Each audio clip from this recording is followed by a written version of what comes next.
Good evening, everyone. I'd like to welcome everybody to the Papillion La Vista Community Schools Board of Education meeting for November 8th, 2021. We'll start with Section 1, our call to order. Please rise for the Pledge of Allegiance.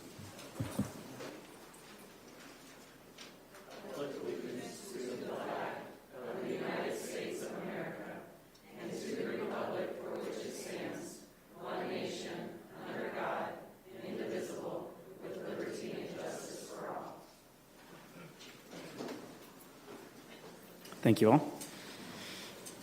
Moving on to our next item. Roll call, please. Here. Here. Present. Ms. Fisher? Here. Mr. Lotus? Here. Ms. Witt? Present. All present. Thank you very much. I'd like to give notice to the open meetings law that is posted at the entrance to the boardroom. That concludes Section 1, call to order. Moving on to Section 2, communications. We've got a bit of an agenda shift. We've got a lot of students out in the hallway for our band recognition this evening. So we're going to move them to our first item just so we can get them in and out of here so they can get back to what they need to do the rest of this evening. So I'm just going to shift public comment for items not on the agenda just down a little bit. So we obviously will still have that. So with that, under Section 2 communications, Dr. Rickley, I'll turn it over to you for the recognition. Thank you very much, Mr. Lotus, members of the board. Thank you, community members, for being here. As always, it's terrific to see a terrific turnout. Hopefully we have a good audience at home, watching on YouTube as well. So we made mention of this honor at the last board meeting, which was 2 weeks ago tonight, during my superintendent's report, but we wanted to do the official announcement tonight. And what an announcement it is. Who we're recognizing this evening is the 2021 NSBA Grand Champions, which of course are the Papillion La Vista South Marching Band. A few bullet items to highlight what they've done and what they've accomplished. At the Nebraska State Bandmasters Association 2021 competition, the Titan Marching Band achieved 4 different distinctions. 1, named Grand Champion. 2, Class AA Champion. 3, Best General Effects. And 4, Best Visual Effects. The band scored a 92, securing the second highest score in NSBA history and achieving their team goal of breaking 90, which they easily did. Now, I'm told we have a number of band students that are in attendance this evening, as well as Joe Homan and Grant Lavelle. On behalf of the entire district, Mr. Lotus, with your permission, can we give this amazing group of students a round of applause, please?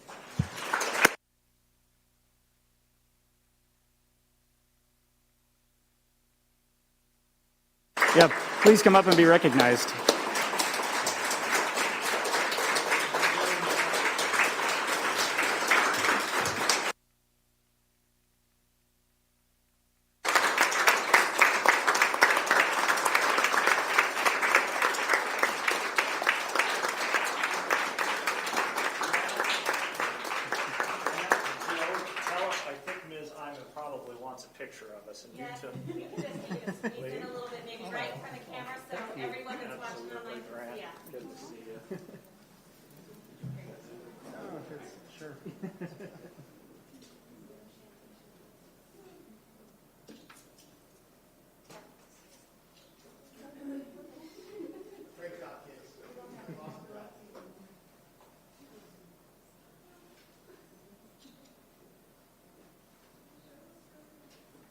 Outstanding job.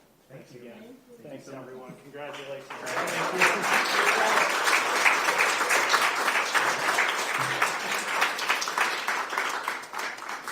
Congratulations again. Again, you are all more than welcome to stay for the rest of the board proceedings, but we know you have lots going on. So once again, congratulations. Would also like to thank Mayor David Black, who joined us at Papillion La Vista South for a special presentation for Joe and Grant and the entire Titan Marching Band. So again, huge accomplishments for the Titans and really proud of their efforts. And with that, I would conclude our recognitions for the evening, Mr. Lotus. All right, thank you, Dr. Rickley. We've got one more student group in presence tonight. So we're going to do our student council report next from Papillion La Vista High School, again, as these students have lots to do after this meeting. So I'll welcome up Hallie Settles. Welcome. Welcome, Hallie. Hello, board. Thank you for having me here tonight. Sadly, Evie is not able to make it tonight. She had an emergency come up, so it will just be me here tonight. We're going to start with athletics. So varsity football closed out their regular season. They ended with a record of 4-5 and with a win against Omaha South. The team extended their season by qualifying for the state tournament. Unfortunately, the team lost in a hard-fought game against Westside in the first round. Cross country, both our girls and boys cross country teams qualified for state, and they did awesome. The boys team placed 7th overall at state, and then the Lady Titans placed 7th at state as well, including a state medalist of Diavion De Leon. Our softball team, our varsity softball team had a strong finish to the year. The team won the A1 district championship against number 1 overall seed Gretna, sending them to the state tournament. The team lost 2 very challenging games at state, but competed very hard. Tennis, the boys tennis team finished 8th overall at state competition. Ian Lewis and Daniel Brockel were our top individual finishers. Our coaching staff was very proud of the team this year. Golf, we had 4 individual qualifiers for the state tournament. Our girls performed very well at state and would have had a top 10 finish. Last but not least, our volleyball team had an outstanding season with an ending record of 40-0 and ranked 3rd in the nation. The ladies competed hard at state and swept Millard West to win the state championship and cap off an undefeated season. We want to thank all of our fall athletics coaching staff for their hard work and investment in our student athletes at Papio South. We want to thank all of the seniors who participated in fall sports for their dedication and leadership. We want to thank you for your positive impact on our programs. Now we're going to move for fine arts. As we just saw our band, wow, it's just incredible. They placed 3rd at the Wildcat Invitational, 4th at the Golden Regiment Invitational, 3rd at the Cedar Falls BOA Regional Competition, and 1st at Omaha Marching Invitational. The band and color guard closed out their season by winning 1st at the state competition. We could not be more proud of their hard work and dedication and their accomplishments this year. Drama, our drama department just finished our all-school musical, Mamma Mia. The production showcased our very talented student body and generous by many members in our community. The cast and crew worked endlessly to put on a fun and entertaining show for their entire community. The show was very successful with big crowds and have many great reviews from all that attended. We also had our all-state students. Papio South had quite a few students selected for all-state ensembles this year. 8 students were selected for the choral ensemble, 12 for the band, and 4 for the jazz band. Key Club was put on their annual Halloween Safe Night for children in the community. The freshman teams held a competition to see who could collect the most candy for the event, with Team Atlas coming up on top, although Mr. Davis messed with the numbers a bit. Nevertheless, Key Club hosted a super fun event that included many young students in our district. Our National Honor Society chapter is inducting 92 members later this month. These students are juniors and seniors who have demonstrated scholarship, leadership, service, character in their high schools. At the beginning of October, Papillion La Vista South held its first outdoor HOCO. Our council worked very hard to create Neverland on our very own foundation field, and it was loved by everyone who attended. We couldn't have done it without our amazing advisors, Mrs. Heitman and Miss Warrior, and our incredible admin team, and many great staff members. Sadly, Mr. Gehring and Mr. Jones did not dress up for their works of Peter Pan and Captain Hook, but we hear that there is something in store for prom. On November 19th, Student Council is holding our annual Senior Sunrise. The Senior Sunrise is a fun way for the senior class of 2022 to celebrate their final year of high school. The The vet will provide breakfast and coffee courtesy of the Pancake Man and the Beanery. Last week, Monarch and Titan Student Councils partners with district office in a student and staff mental health bingo. We asked people to complete certain wellness tasks and share their completed board with us. We received many submissions, and we wanted to thank all the people who participated in taking care of themselves. In closing, I just want to thank everyone for your wonderful leadership. I could not thank you enough. Everything that you guys have done just for all our schools and everyone just keeping us in school. I just couldn't be more grateful. So, any questions? Okay, thank That you. was a pretty comprehensive report. Thank you, Hallie. Thanks, Hallie. Thank you. Thank you.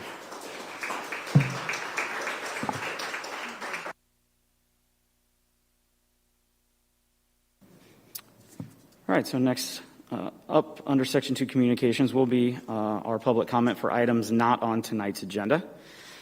Again, within this area, total time shall not exceed 30 minutes unless a majority of the board votes to extend the allocated time. Individuals are granted 3 minutes. When I call you up to the microphone, I just ask for your name and address for the record as required by state statute. And again, as we've stated in many of the last meetings, we know people are passionate. We want public comment to be heard. But again, in order for us to move on to a fairly full agenda and move things along smoothly, I just request, proper board decorum.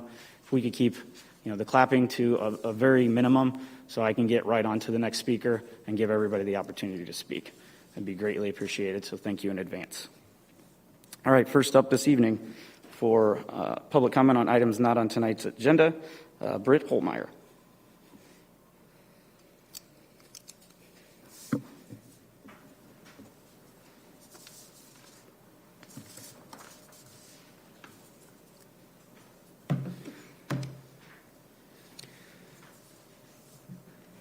Good evening. Good. Hi.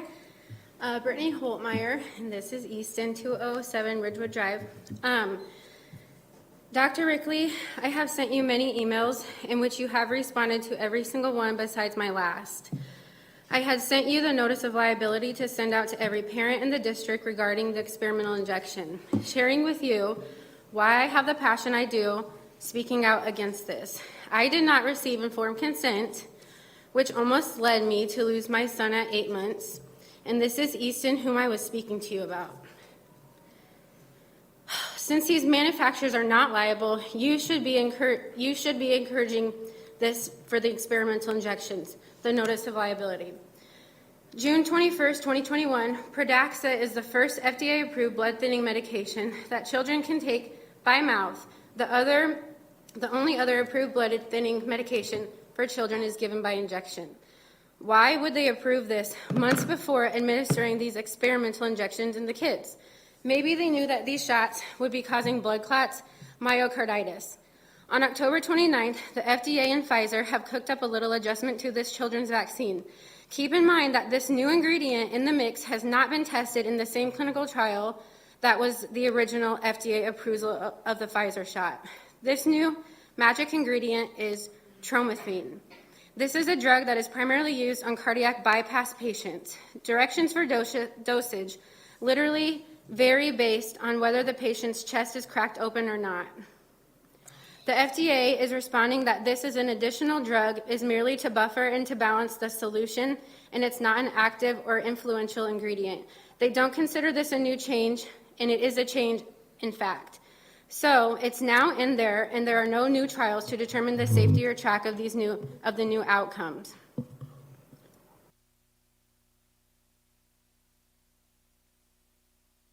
And this is for Annette Iman for the next meeting.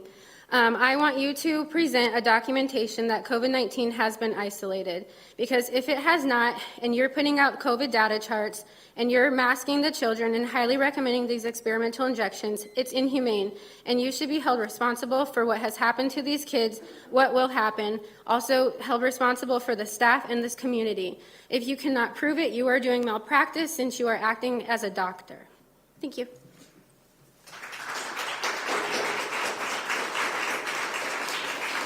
Thank you.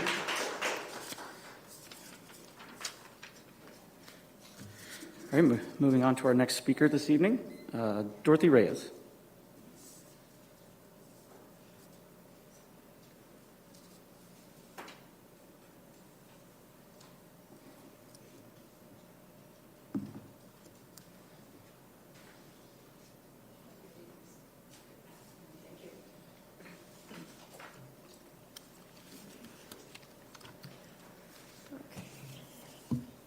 Good evening. Dorothy Reyes, 1019 Conestoga Road. I would like to speak to the COVID data that Mrs. Iman presented on October 25th, 2021's board meeting. From the video at 40 minutes and 21 seconds, parents, we took Ms. Iman's counts and combined the middle and the high school positivity cases and created this chart that I've given you. When masks were required at the end of week 3, the total positivity cases were already trending downwards. One of the reasons could be is because less students were getting tested and the results was not of masking. When we combine the middle and high school positive counts, because they have had an opportunity to get the emergency use authorization experimental jab, the elementary school positivity cases are not statistically significant. At 3744 into Mrs. Iman's,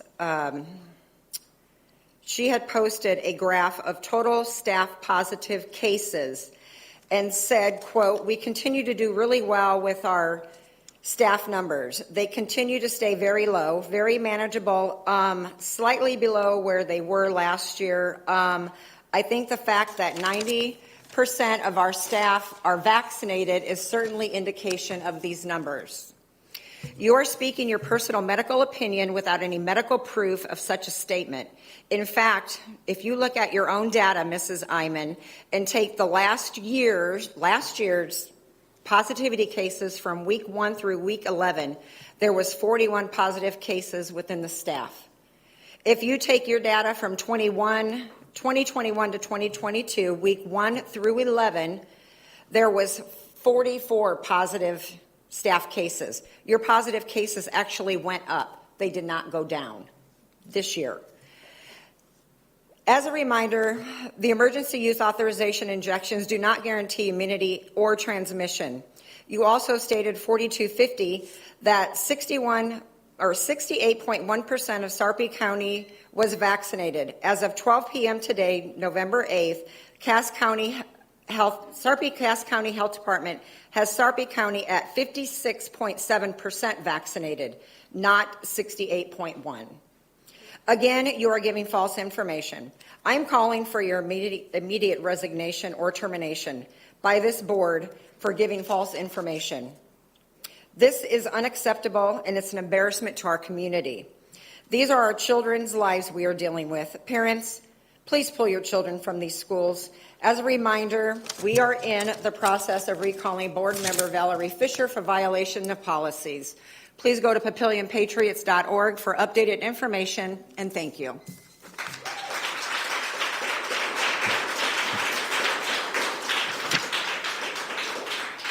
Thank you. Next up for public comment on items not on tonight's agenda, Ms. Lowen Evie.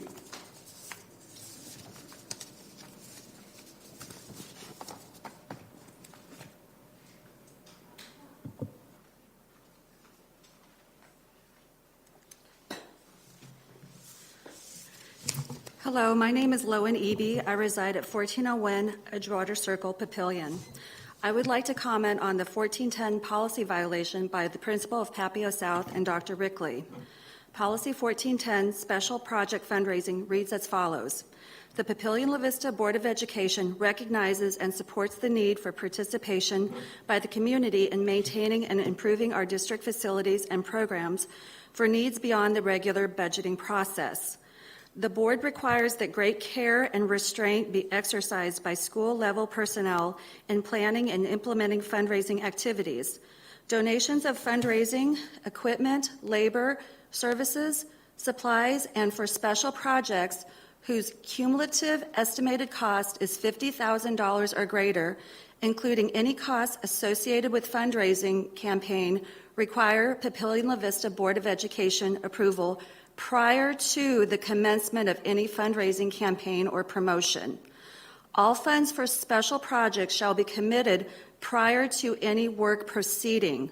All fundraising campaigns, including signs, banners, flyers, print media, electronic media, or other forms of marketing the campaign, must be approved by the superintendent or designee prior to their use. On November 5th, 2021, a community member sent an email to the PLCS Board of Education and Dr. Rickley to inform them of a $70,000 fundraiser at Papio South High School. The theater department hosted a production, and the $70,000 lighting and sound campaign was listed on the program. On November 6, 2021, Ms. Iman responded via email with the following. First, I want to thank you for bringing this to our attention. On behalf of Central Office, the Board of Education, and PLS High School, I apologize we are having this email discussion about fundraising when we have a policy in place to address it. Unfortunately, with a new teacher that has been on the job for 4 months, she was not as aware of the policy, and her excitement for building an amazing drama program took over. No excuse, just the reality of the situation. We want you to know that we have been looking into this and will continue to get to the bottom of it, but that ad should not have run the way it did. Sadly, this is another example of policy violations, and Dr. Rickley and the administration blaming a well-intended teacher instead of taking ownership, responsibility, and accountability. The students, the teachers, and the community deserve better. Thank you.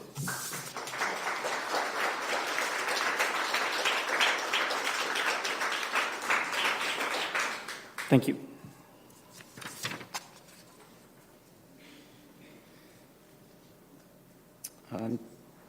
Next up for public comment, Lisa Kuchenmeister, sorry.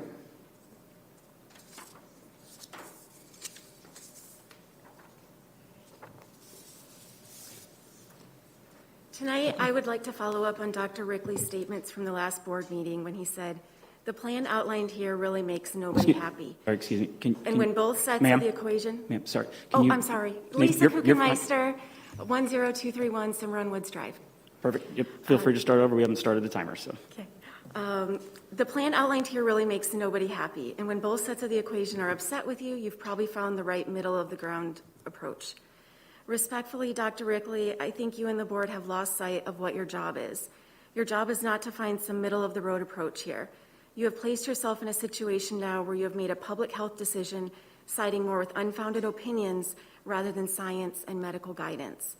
Your job is to safely keep kids learning in schools, which you were extremely successful in doing, as reflected by the low absentee data during the time of the mask mandate. Dr. Rickley, you shared with me that you've met with the world-leading public health experts at Nebraska Medicine and Children's Hospital, and their message about universal masking in schools has not changed from the beginning of the year. In the most recent Nebraska Medicine Forum, I asked Dr. Carrie Simonson, the pediatrician-in-chief at Children's, her thoughts on your recent decision to remove the mask mandate at our high schools. She said, and I quote, "This is a concerning decision. We need to continue with masks indoors. We are not at a place in our community where the transmission level has fallen sufficiently that it is safe to be in large group indoors without masks." I've asked our SARPI health director what recommendations she has made to you. Sarah Schramm has emailed back, quote, "Our department has not changed recommendations to our schools or the community at large. We are still recommending a variety of NPIs, including masking while indoors, regardless of vaccination status, due to the high level of community transmission. The medical guidance from experts is clear and consistent. You have taken it upon yourself to try reach, as you said, a happy medium, but in doing so, you have made a decision on a public health matter that goes directly against all the experts at your disposal. I'm not sitting here demanding to be right or tell you what I think is best. Instead, I want to hold Dr. Rickley and the board accountable. You have all said from the start that you are not public health experts. and we trusted you to listen to the medical guidance that was being given to you. But it's clear that you feel more important to let your own opinions or some opinions in this room guide you over the safety of our students for some middle ground. I'd like to thank Ms. Witt for having the courage to cite the recommendations from public health experts at the last board meeting and not supporting Dr. Rickley's plan. And to the rest of the board, I ask that you reconsider your support for Dr. Rickley's plan and that you put your own opinions to the side and instead reiterate what our medically qualified experts have recommended for our schools. Thank you.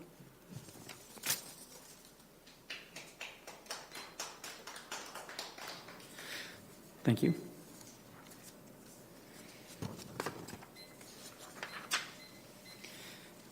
Next up for public comment for items not on tonight's agenda, Ms.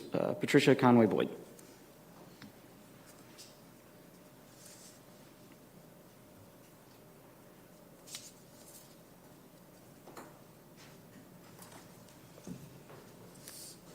Yes, I'm Patricia Conway Boyd, 1004 West Centennial Road in Papillion. Thank you for allowing us to speak tonight. I have given each of you a copy of a formal complaint that has been issued to the Nebraska Attorney General, the Nebraska Auditor of Public Accounts, and the Commissioner of Education regarding the 2018 bond issue and the misallocations of funds and that we believe took place during that time. As our complaint states, we are asking that the Nebraska Attorney General's Office, the Nebraska State Auditor's Office, and the Nebraska Department of Education conduct an independent investigation of the Papillion-La Vista School District's 2018 bond issue activities and related expenditures. As concerned citizens, we believe that the Papillion-La Vista School District had failed to uphold state laws, state policies, and local school board policies surrounding the 2018 bond issue and made unusual and unnecessary expenditures related to that bond issue. I'm here tonight. I know that maybe you guys already have this complaint. I don't know. But I'm here because I believe the taxpayers need to have this complaint, and so I want it on the public record. I want everybody to be able to go and read the information and determine for themselves whether they believe that they were deceived during the 2018 bond issue, and if they believe they were deceived, to make a decision about whether or not they believe the people that deceived them and the people that did nothing about that deception are the people that they want to be operating the school district that they own and the school district that they pay for. In my opinion, if a school district can build a state-of-the-art athletic performance center by representing it solely as a classroom to the taxpayer, there are absolutely no limits to the level of deception and fraud that that board members and administrators can commit against a taxpayer during a bond issue. This facility was represented solely as a classroom and then built as a state-of-the-art performance center. So I'll leave these extra copies over here at the table in case anybody in the audience wants to read this. You can also get an electronic copy of this at papillionpatriots.org. They have put it on, I know that they have put it on their site. So if you want to get it electronically, you can do it that way also. Thank you.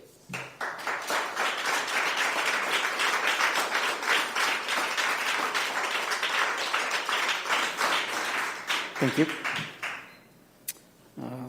Last up this evening for items not on tonight's agenda, Mr. Ryan Johnston.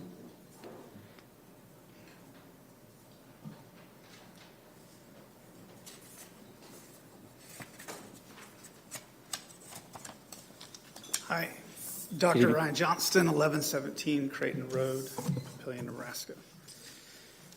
So my family and I moved here 2.5 years ago. We have 5 children. Our children in high school, middle school, elementary, and preschool. So we cover the board and drop off and pick up a lot. I've watched this board being new here, and I've watched you interact with the public. And I have significant concerns as we have watched these board meetings over the past months. I think our main area concern would be how these meetings are conducted and the lack of empathy displayed by you that sit on the board. Last meeting, a mother with a legitimate hindrance with mask and her special needs son, the district gave no option, and she is now homeschooling. When self-admitted she was ill-equipped, her son could not attend school, she cried in front of each of you, and at the end of her 3 minutes, silence. No empathy, no words of, I'm sorry, I know this has to be hard, simple silence. Which is interpreted as, we don't care, wear a mask. And see, there are legitimate concerns that have been brought up regarding challenges parents face with masking, but the response is either nothing or some grandstanding speech saying that we need to listen to one another. And that's exactly what is being said. We need to listen to one another. I don't know if you understand, and how we've watched this, how cold and heartless you come across as you seemingly are dismissive to public comment. The moment we are afraid of dialogue, reasoning, and understanding is when we are in significant trouble as a district, as a state, as a nation, any way we want to look at it. Last week there were cheers in the room as the crowd applauded a position. We were threatened as parents, I will clear this room. I have the authority to do so. This was appalling. There was nothing threatening or violent that was happening in the room. People were frustrated or maybe angry. So, my time is up, I guess. Second. Oh, okay. I have felt bad for you that you have been put in the positions that you are, and I know they're very challenging over the last year. But after watching you over the last few months, it is clear that you are either cold and heartless, and you have chosen to operate these meetings in ways that show a lack of empathy all around for the real issues that parents and students face. You have chosen to oppose extremists rather than embrace a reality that masks and the use of them are harmful for the development of younger children, our children with special needs, and many others within our district. When saying why you are staggering the opening of schools, you act as though it would be overwhelming to administrate. Last I knew, we were a multi-million-dollar district, so either it would be overwhelming. 3 minutes is now is up. up. So here is what I would say to conclude.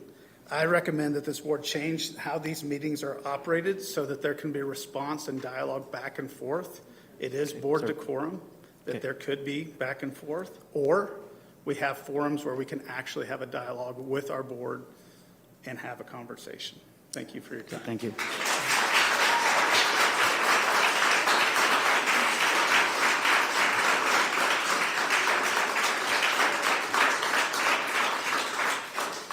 All right, that concludes public comment on items not on tonight's agenda. Moving on to our next item up would be the Superintendent's Report. Turn it over to you, Dr. Rickley. Thank you. Thank you very much, Mr. Lotus, members of the board, and as always, thank you for our community for being here this evening. A couple of announcements from the district perspective. One, again, just wanted to reiterate what Hallie had shared with us earlier, and that is the Titan volleyball victory on Saturday night for those of us that were able to make it to the state tournament on Wednesday, Friday, Saturday. It was an incredible atmosphere. Monarchs and Titan played Wednesday night. And as my wife and I were sitting there at the curtain, because they played on the same court, separated only by a curtain, you could look to your right and see the Monarchs competing and look to your left and see Titans competing and our entire community rallying around our girls and our student athletes. And it was a pretty incredible evening, and obviously only one of the two advanced, but a terrific atmosphere and super proud of them. We will recognize them at our next board meeting 2 weeks from now. Also wanted to share, had the opportunity to work with the Boy Scouts of America recently on a Scout Summit badge. That isn't something that I'd participated in the past. Luann Klug, who's a Papillion City Council person who's heavily involved with the Scouts, asked me to be a judge for that event. So I learned a little bit about scouting. Growing up in a scouting family, I never achieved the summit status, but it was certainly a cool process to watch unfold. One of the things that we've been trying to provide the community an update with is our construction and our facility projects relative to the 2018 bond. At least 3 of them under Mr. Richards' watch have been progressing extremely well.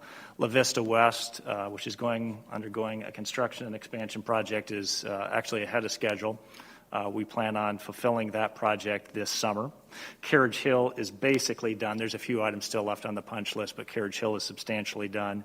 And Papillion La Vista High School, of course, which is the single largest project that's currently going on, is also making fast progress. We did not meet the deadline, but we have certainly made quick progress the last couple of weeks. The front entryway on the north side of the building, the freshman wing on the northwest side of the building, and the classroom additions should be done here shortly, with work still to come on the STEM, science, technology, engineering, and math. In fact, that project was one that our own Senator Jen Day wanted to see firsthand. And we had a couple of board members, including Dr. Tafoya and Mr. Lotus, join us on that tour. So if you're not aware, Senator Jen Day represents this westernmost slice of the school district and parts of the Gretna School District. She is a Papillion La Vista alum, I believe class of 99, Mr. Lotus, graduated with Mr. Lotus, I believe. And she had reached out to us and just said, would like to get to know the district a little bit better. She's a small business owner, and Doc and Mr. Lotus were able to take her on a tour along with Mr. Klein. I know it was a really good opportunity to get to know Senator Day a little bit better and show off that world-class facility. Also wanted to remind the board that we continue to meet with our advisory committees. We met with our teacher advisory last week. We talked about a variety of issues, including challenges filling substitute teacher positions and para positions, and Dr. Settles laid out our plan for that. We also met with our classified advisory, who shared some similar concerns. So those are really great groups for us to continue to work with. And we have our third meeting with our student advisory, which we meet with monthly, and we'll be having lunch with them at Monarch later this week. So lots of fun things going on around the district, and with that, I would conclude my superintendent's report. Great, thank you, Dr. Rickley. Okay, moving on to item D, I'll open up for board comments this evening.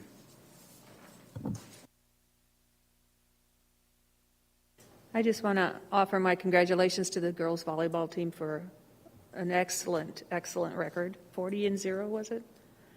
40 games in a row. Correct, and Yeah. I believe they lost 4 sets total over the course of that 41 that's amazing. season. So pretty congratulations to them. incredible I look forward to seeing them next week, and to our band, of course, for the great work that they did. I just wanted to echo that. I was there Wednesday, saw you sitting there. It was fun to watch them both. Thought for sure Monarchs were going to take down Millard West, but unfortunately it didn't happen. But it was fun watching that. It's interesting to kind of watch, and of course they have that curtain there, but sitting up in the stands, you hear whistles blowing, and you're kind of looking at both sides trying to figure out which one's doing what. But it was a lot of fun to watch, and yeah, I agree with the band. Like I said, it's just absolutely amazing with everything they've done. So.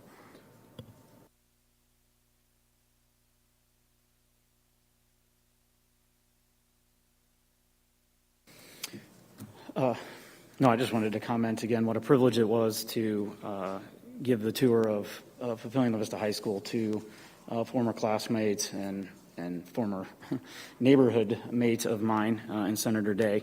I wasn't aware that she hadn't been there in so long, even so long that the last edition renovation of the front office space and some of the other areas, she wasn't even aware of that. So it was kind of eye-opening just from the moment she walked in the door, what a difference it was. Had a great time dialoguing with her and introducing her to some of the outstanding staff up Papillion La Vista High School, and not having a chance myself to even see the north entrance and the freshman wing yet. It's incredible. As a Monarch alumni, what that entrance will be from the first few renovations of that building. It's honestly we're going to have two of the best high schools with the most expansive STEM classes and things now available for our technical trades and some of the things that those of us in the workforce are desperate for. Folks that can, between computers, turning wrenches, electricians, you name it, having the ability to offer some additional courses in those spaces. Center Today was very excited to see that those expansions are there, and we have some programming already ready to go for that. So it is definitely something she's very passionate about as a member of the education committee down in Lincoln. So Senator Today, I don't know if you were watching or if you'll see on Facebook, but again, thank you so much for taking time out of your busy day to come and visit Papillion La Vista Community Schools.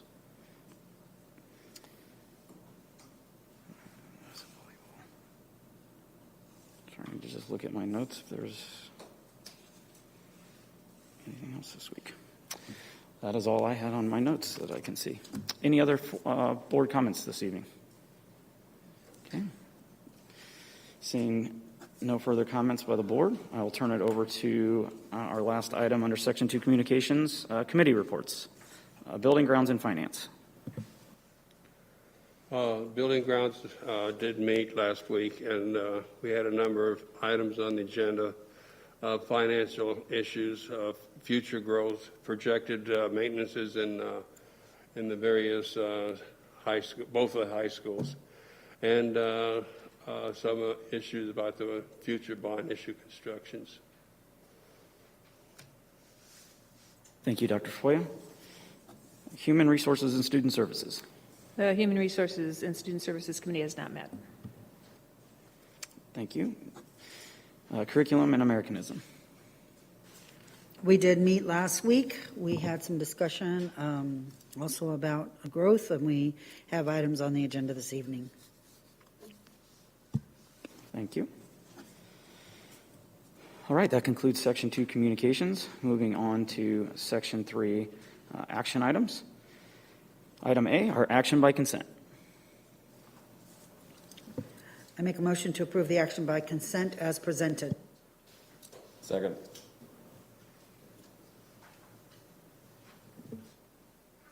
I have a motion by Ms. Fisher and a second by Mr. Madler. Roll call, please. Mr. Madler? Yes. Dr. Foya? Yes. Ms. Fisher? Yes. Mr. Lotus? Yes. Ms. Witt? Yes. Mr. Bailey? Yes. Motion carried. Thank you. Moving on to item B, our board meeting minutes of October 25th, 2021. I make a motion to approve the board meeting minutes as presented.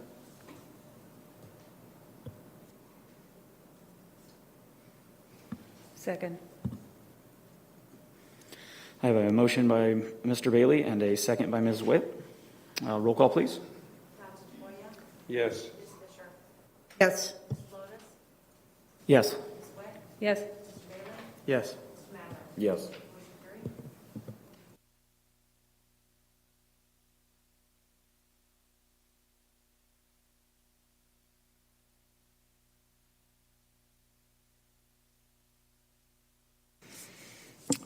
All right, moving on to item C, the ELA state standards adoption. Ms. Sari.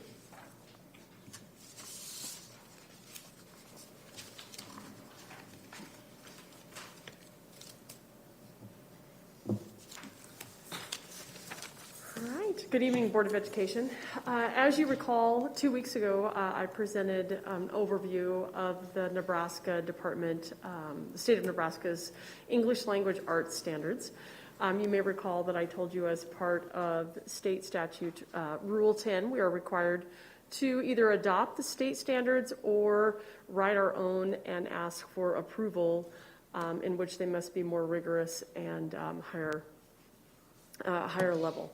Our recommendation at this time is to ask the Board of Education to go ahead and adopt the Nebraska State English Language Arts Standards, in which we will put it through our curriculum adoption process and implement it moving forward. I'll make a motion to adopt the state English language arts standards in the subject area of English language arts as presented. All right. I have a motion by Ms. Fisher and a second by Dr. Tafoya. Open it up for any questions, further board comments regarding the adoption of the English language arts this evening. So thank you for the work that your department has put in reviewing all of this. I think one of the things that it's always important to mention is we may adopt the state standards as they are, but that doesn't mean that we can't push the envelope and make things more rigorous or challenge even further. And I've seen this district do that, so it's nice to know that we're starting with the framework that they're providing, but our toolbox committees, our staff will get together and they'll help framework that even further. So thank you for the efforts that have gone in on reviewing it to make sure it at least met the standards that we were hoping to achieve, knowing that we can always challenge that even further. Any other comments or questions from the board? All right, I have no requests for public comment on this agenda item. I'll move for a roll call, please. Yes. Yes. Yes. Yes. Yes. Yes. Thank you, Ms. Siri.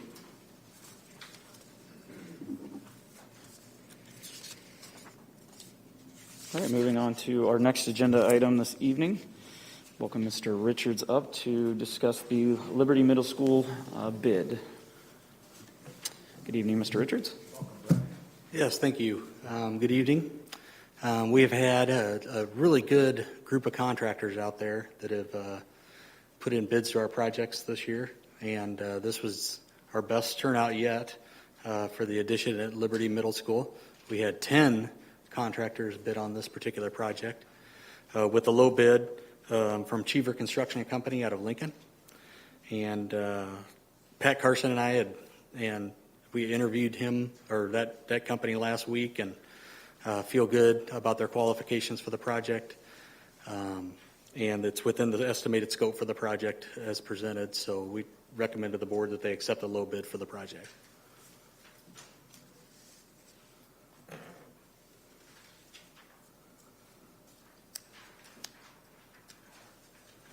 Thank you for sharing the bid tabulation, Mr. Richards. Have we ever done any work in the past with Cheever? I believe they did do some work with the district about a decade ago, but very limited, yes. Thank you, Brett. It's not a name that's familiar to me. It is the low bid. Have we gotten any kind of feedback from others that may have used them for these kinds of projects? I'm sorry? Have we gotten any feedback from others that may have used them for these kinds of projects? Yes. We did do some vetting and some calling around on references with Cheever Construction, and again, we found them to be qualified to do that project as presented, yep.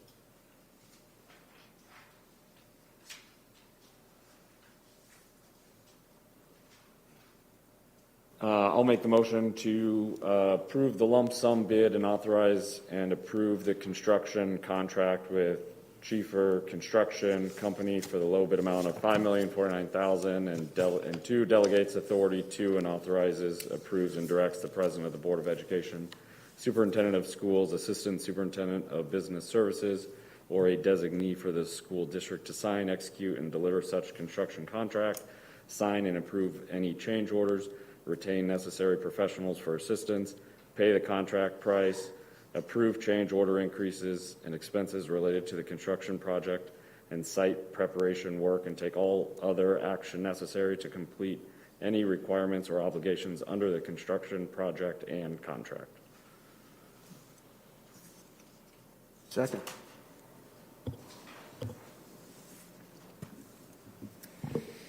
All right, I have a motion by Mr. Madler and a second by Mr. Bailey. Any other questions, comments regarding the Liberty Middle School bid for construction? Seeing none, and I have no request for public comment regarding this item. Roll call, please. Yes. Yes. Yes. Yes. Yes. Yes.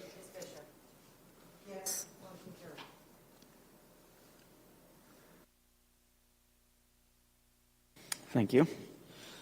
Moving on to our final item under Section 3 action items. Mr. Richards will stay up here and discuss the Papillion La Vista High School sidewalk addition. And I appreciate Mr. Pat Carson from BCDM coming to the last meeting and kind of showing you the aerial view of the project here for this new sidewalk at Papillion La Vista High School. I think it'll be a much needed item with some of the construction that moved kind of west of the building and took out some previous access to that area. So it's good to kind of bring this to you ahead of time, make sure that everybody's aware of the change for this amount of a project. And with that being said, I will allow you guys to have any discussion or have any questions here for me.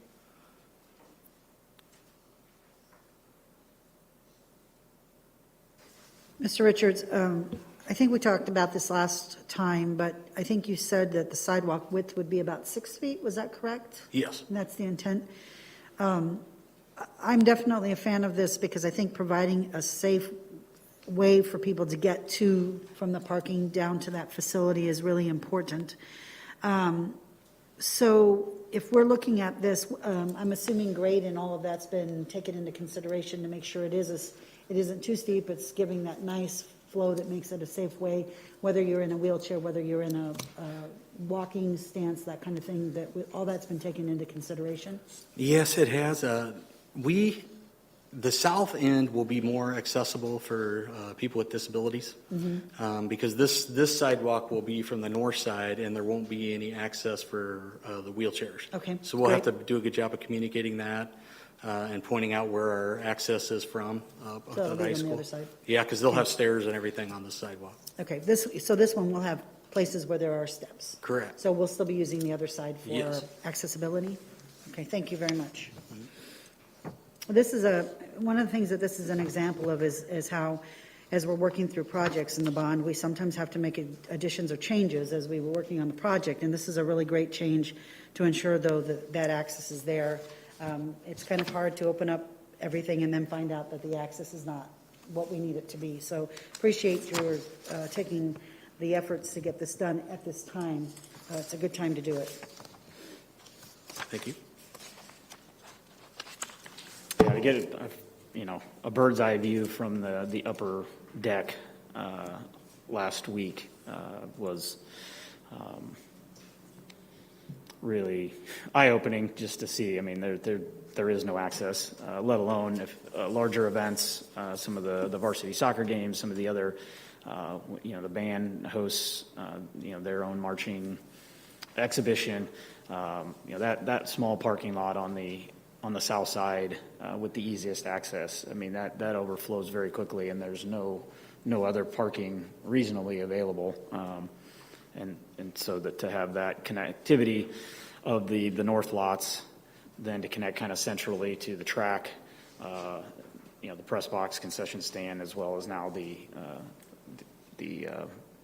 playing field area is definitely a necessity, and I'm glad that that was identified prior to us doing further work on the site. So thanks to you and your team for identifying a need and a necessity that we don't have to come back to months or years from now to complete. Any other board comments, questions?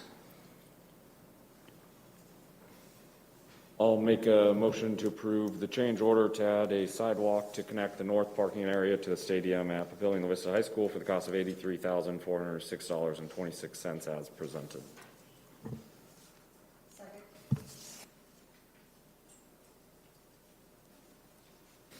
I have a motion by Mr. Madler and a second by Ms. Fisher. Kind of already going through board comments, and I have no request for public comment on the sidewalk addition. Roll call, please. Yes. Yes. Yes. Yes. Yes. Yes. Thank you, Mr. Richards.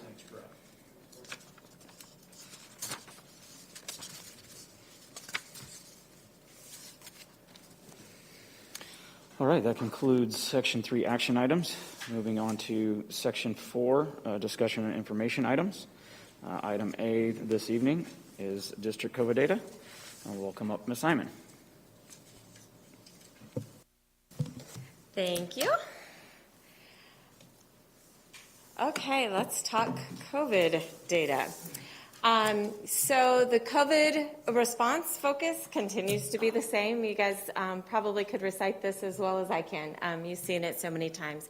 I think the priority remains, and hopefully as we've put forward the plans for how we start to take masks off, you see in those plans that the number one priority is to keep kids in school, in person, learning in front of their classroom teachers. That's our focus. So these are the updated numbers of our youth in Sarpy and Cass County. You can see the red line or the red bars on the one chart are current numbers and what we're seeing, and the blue ones are last year's numbers. The concerning thing, and these are 5 to 18-year-olds on the red and blue chart on the side. It's all of them together. The concerning thing is that we're starting to see a little bit of a U. So they went down, and now they're starting to curve back up. As you look at the other chart with the yellow and the gray lines, those are broken down. So as we dig into that a little bit different, or a little bit deeper on a county level, those are broken down between your 5 and 12-year-olds and your 13 and 18-year-olds. So you can see where the numbers start to trend up, as we're seeing on the previous chart, are really our younger students, our elementary age students that we're starting to see the increase in numbers. This is overall county data. As we know, as we've watched this data for a year and a half now, what happens in our schools tends to be a reflection of what's happening in our county. So this is the overall county data. I would warn, just like I do every week, that last week's data, those numbers really are not accurate probably till the end of this week because of the way the health department counts the numbers. It's the date of the test, and they don't get those test results from the end of last week until this week. So that last number there is not complete until probably the end of this week. Wednesday, you might start to see those change a little bit. So what do we see in our own school district? Let's start with staff here. The yellow line is last year's numbers, and the white line is this year's numbers. We definitely are seeing the same curve that we saw in the county numbers. We're starting to see those in the school district as well. Unfortunately, what remained to be a pretty flat line with our staff is now starting to go up a little bit. So as we dig into that a little bit deeper, we look at that based on elementary, middle school, and high school, and you can see that the majority of our staff cases are elementary teachers or elementary employees as well. And we, just like we saw that in the county data, we'll also see that in our student data as well. Our student data, again, just a reminder about this chart, the white line is the current data, the yellow line is last year's data. We're starting to reach the area that was of concern last year when we started to see those trend lines go up. And you can see that reflected in the white line. It's almost scary how on top the white and the yellow line are in that trend data. So we're starting to see that same upward movement that we saw a year ago at this time. Why? I don't know, but we can tell you that that's what the numbers are reflecting. So again, as we look at that, broken down elementary, middle school, and high school, we see that same factor that we saw in the county data. The overwhelming majority of the cases are our elementary students. At the high school, actually, where we've taken the masks off, our high school numbers are staying very flat. Now, we haven't hit the 2-week mark. We won't hit that until Wednesday. Next week's next report at the next board meeting is going to be a lot more reflective of what we're seeing from a trend without masks. But the trend right now is where we want it at the high school level. Middle school, we saw a little jump there, but the biggest concern is our elementary numbers as we start to really see our in-person school numbers reflect what we're also seeing in the county-wide data. This is the absent report that we have done every board meeting since we started talking about COVID data. Why is this report important? Because we know as a school district, it's the overall absences that really impact learning in our schools. It's not just our COVID cases and our COVID kids being our students that are related to COVID illnesses being gone from our schools that are impacting learning, but it's that overall number. How many students are actually gone from school? And when you hit a certain point, it starts to impact everyone's education because it slows down what teachers can teach because of the number of kids that are in their class. Really, those numbers aren't major concern. A typical year is in that 300 to 350%. So right around that 3%. We're at 4%. That's not uncommon for this time of year with total absences that were gone. So we're not seeing really concerning numbers with those overall absences. But there's certainly this, between last week and the week before, they're not trending in the way we want them to. So what are our conclusions and what we're seeing? Our elementary numbers continue to be higher than last year, and the number of positive cases are going up of our elementary students. That's where we're starting to see that U of they went down, and now they're starting to go back up. We're really seeing that with our elementary numbers. The highest portion of our increase as a school district, as we're starting to go up a little bit, is at the elementary level, and that's also reflected in that county data. And then, of course, we're also seeing that high number of 12 to 18-year-olds that are vaccinated, and that number will continue to grow. Moving forward, so the plan is to continue that transition from masks required to masks recommended. Continue to move slow with that plan and the implementation of that plan, particularly at the elementary level, because that seems to be the area that we're having the biggest concern right now. We'll continue to monitor that data and see what steps we need to take as we get closer to that elementary decision. We're also still looking at that model, and I'm going to talk a little bit about the middle school and high school model for what works in response. As we transition from masks on, masks required to masks recommended, what is that model for response to positive cases? And we're also going to continue to hold the voluntary vaccination clinics for our students, staff, and families. And I just want to stress, those are voluntary. They're not held during the school day. They're held in the evenings or on the weekends. It is totally a parent's option if they want to take their children or not. And I also think it's really important that the parent or an adult has to be with the child as well. A 17 or a 16-year-old kid cannot go in to a clinic held in one of our schools and say, I want a shot. An adult has to be present with that child and has to sign off on the permission for that. So I think that's really, there might be some misinformation out there. I think that's really important to clarify. Our timeline, we haven't made any adjustments in this, so the plan is to go through the data as we're doing tonight and then go ahead and make that mask recommended at the middle school level starting this Wednesday. So we'll push something out to all of those families tomorrow, clarifying, I think middle school students are aware that this is in their future. So we'll go ahead and push something out tomorrow to communicate that, and then the December 13th, we'll really look at the data, the rest of the data, and make that decision on what we want to do moving forward with our elementary students.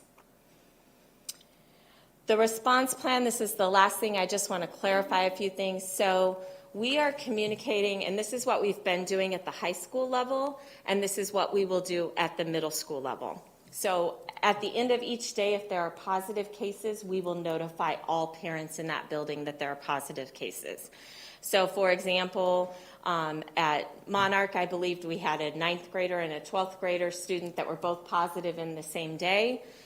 We sent a message out to all the parents in that building that said we had a 9th grade student and a 12th grade student that were positive. We will do that same thing at the middle school level, and we'll communicate to those parents each day. If there are no positive cases in that school that particular day, we will not communicate anything. So I got some questions about why haven't you notified us? That's because there were no positive cases. So if there are a positive case, we will communicate to all parents in that building what the ages or the grade levels were of the positive cases. And in that communication, we continue to encourage families to wear masks, that they are recommended, not required, but recommended, and we also will encourage them to continue to monitor for symptoms. If multiple cases occur in a secondary classroom, now that we're moving to the mask recommended at the middle school, we'll continue to work with the Sarpy Cass Health Department on what the best next steps are. We haven't seen that in the 2 weeks that we've been mask recommended at the high school, but if we do, we'll continue to work with them and figure out what the next best steps are. The guideline for what is that triggering point? And I know that that's a question all of you have gotten numerous times, as well as we have gotten numerous times. What is that triggering point for when masks go from mask recommended to mask required? Now that they're recommended, when would you possibly put those back on? We looked at, and I think this is really important to clarify, we looked at a lot of different models. You will see that the common model in the metropolitan area is if I have one positive case at a high school, then every child that was in a class with that positive case has to wear a mask for the next 14 days. We looked at that. We talked to a lot of school districts that do that. The reality of managing that from a high school perspective is almost unrealistic. Because if you think about one case is 120 to 150 students that now have to be required to wear masks, but those kids move around the building all day. They're not in the same class. It's not like the English class just has to monitor and make sure kids are wearing class. So the management of that is really challenging in a district our size. Plus it puts masks back on kids really quickly, potentially, if they happen to be in a class. And because we weren't seeing classroom-to-classroom exposure, or we weren't seeing that, we really felt like that was maybe not the best model for our school district. What we found were that a lot of other school districts, several other school districts, were using the percentage. A certain percentage of students that were ill in the building triggered masks going back on. And if you'll think back to why we have been monitoring that absence rate, since day one, it's because we know that impacts education. So we felt that that model really made sense for us as a school district, that if we reached a certain number of students that were absent, irregardless of if they were absent for COVID or if they were absent because of a flu outbreak or strep throat outbreak or whatever it may be, if we reached a certain number of students that were absent, we felt that masks needed to come back on because we knew that that was going to start impacting the quality of education that we provided. How did we get to the 7%? We looked at historical records of what has happened, how many students are absent, what is realistic. What we found, and we've talked about this numerous times, that 350 trigger, roughly, what we found is that that's our average, is the 350%. What we found with the 7% is that really when we reached that, we were at our peak of COVID cases. We did reach that, I think, for maybe 2 weeks at Papillion La Vista South last year during the November timeframe, or 3 weeks at South and 2 weeks at Monarch. We would have hit that 7% last November.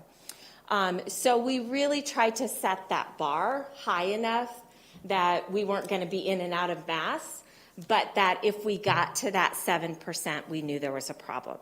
And again, I know there's been lots of discussion about why does that 7% include all illnesses, and the factor behind that is really because it's the total number of kids that are absent that we're concerned about. And we're not going to reach 7% because kids have the flu or strep. We haven't historically, I mean, I look back several years, we haven't historically reached that. We're usually at that 350 mark, so we felt that the 7% was a really good number. I know some school districts are lower with their percentage than we are. I know some school districts are higher with their percentage than we are. We really looked at trend data and said we want to be realistic and we want to have a number that's, if we start to feel the impact on education, that we can implement masks, but we don't want to put kids in and out of masks on a regular basis. So we wanted that number to be high enough that it was manageable, but yet if we got to a point where we were having a problem, we were putting the mask back on. So that is really the concept behind that. The thought, and to give you just a quick overview, Papillion La Vista High School this past week sat at 3.3% of total absences. Papillion La Vista South sat at 3.8% of total absences. Of that 3.8%, 3.2% of it was for regular illnesses, which is what we would expect. Because if you think back 3.5%, that's where we always sit with illnesses on a regular basis. To get to that 7%, it's going to take something like an overage of COVID cases. The middle school, the plan is to do that exact same thing, that 7% with our middle schools moving forward and monitor that and see how that goes. The elementary school, we have not made that decision yet, what exactly that would look like, and we'll come back to you with a recommendation at the December meeting for that. Questions about that? Just to clarify real quick, but the percentage, that's per the building. So Correct. You could have one of the high schools or now one of the middle schools that goes over it, so it's not going to put masks on everybody, just going to put masks back on the students in that school if we reach that 7%. Correct. Okay. In fact, we have an elementary school that's over that 7% right now. That doesn't mean we're putting masks back on the high school. So great question, great, thank you for clarifying that. Yes, it is just the high school numbers and the absences in that building. So I appreciate you clarifying, because in my mind, my recollection is prior to COVID even starting, we would see that 3 to 3.5% absence rate just from normal illnesses and that kind of thing. I think that doubling that to the 7% gave us plenty of room to accept that we're going to have some standard absences while also allowing for some attribution to the COVID, because we all don't always know the first day some child is absent that it's a COVID reason or a flu reason or a strep reason or a stomach bug or whatever it is. So I personally appreciate that we've taken it to 7%, not trying to just look at one or the other separated, but it seems a good way to look at it from an overall absenteeism perspective, knowing what our trend rate had been prior to COVID. So I appreciate, though, you clarifying that and giving us some more information. I think also we don't want to discourage people from getting tested. And if you're just looking at just COVID numbers, potentially you could be doing that. We want to look at those total illnesses. And there could be kids that are out for illnesses that are really COVID related. We don't know that because it all meshes together. So that's really the concept behind why we picked that 7%. And honestly, we felt like it was the most manageable piece for our high schools and our middle schools. And it also was not putting masks back on kids right away, like the other model of masking after the first positive case does that.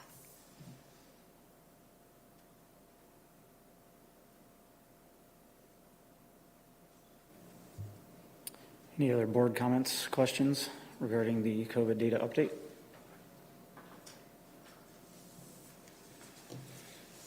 Oh, thank you, Ms. Simon. Thank you.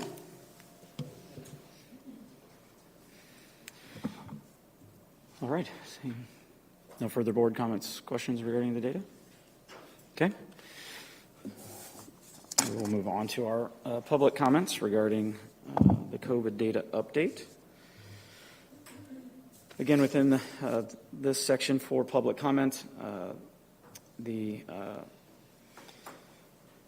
speaking session regarding a specific agenda item shall not exceed 30 minutes unless a majority vote of the board approves allocating time. As we saw earlier, each individual is allowed 3 minutes to speak, and I just ask for your name and address for the record when you sit down, your time will not begin. I forgot to mention that earlier. Your time will not begin until your actual remarks begin.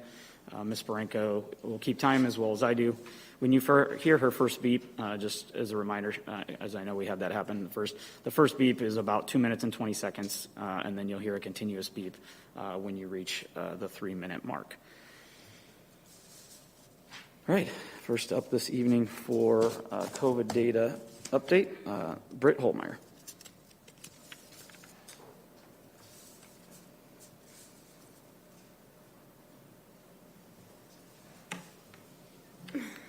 Welcome. Sorry, 1 second. Okay. Britt Holtmeyer, 2007 Ridgewood Drive. First of all, I want to thank you guys for hosting the Halloween trick-or-treating. My family and I really enjoyed that at Papillion South and seeing well over 95% of the attendees without masks, including children.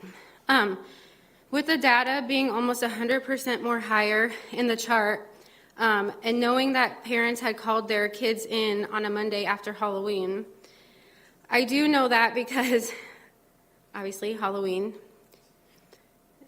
Anyways, I had a trick-or-treater, Papillion's small, right?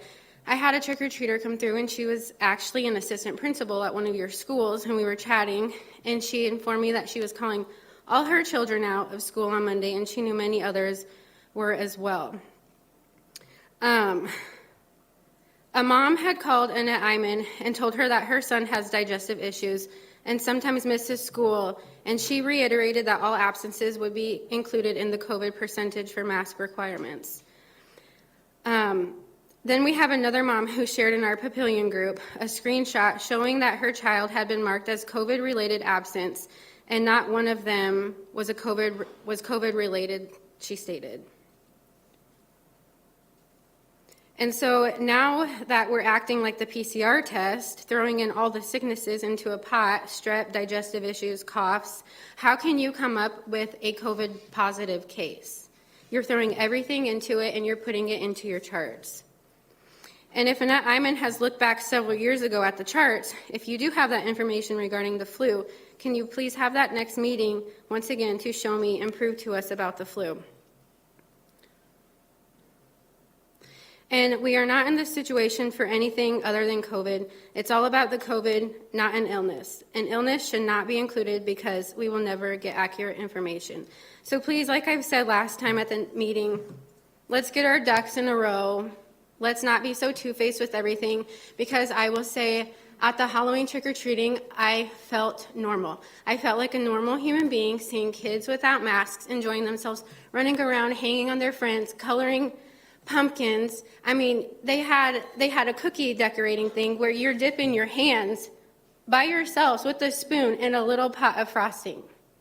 If we're in that big of a pandemic, why would you have a frosting bowl sitting where everybody's digging in the same thing? So COVID, it doesn't exist for children at the high school, but it does when they're sitting at their desk. Like, I don't get it. I'm just super confused once again, like I always am. So please, Annette Iman, if you do have those charts available, like you just said you did from 3 years ago, present them.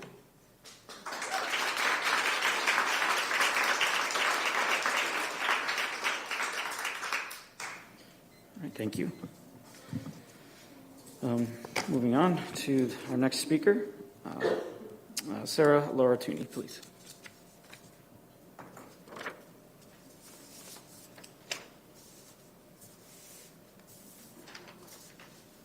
Hello, Sarah Lauratuni, 8816 Granville Parkway. I have to say, I wish that there were, maybe a more accurate way to have marked my sheet was to be somewhere in the middle. And I have agreed with a lot of the comments that have been made here tonight on both sides of this issue. And the most recent being Ms. Holtmeyer's. The Halloween activities felt normal. We also took our kids to the trunk or treat at our elementary school, and it was fun. I mean, they got to see all their teachers. He got to see all of his friends. We got to be out and about in a normal holiday activity.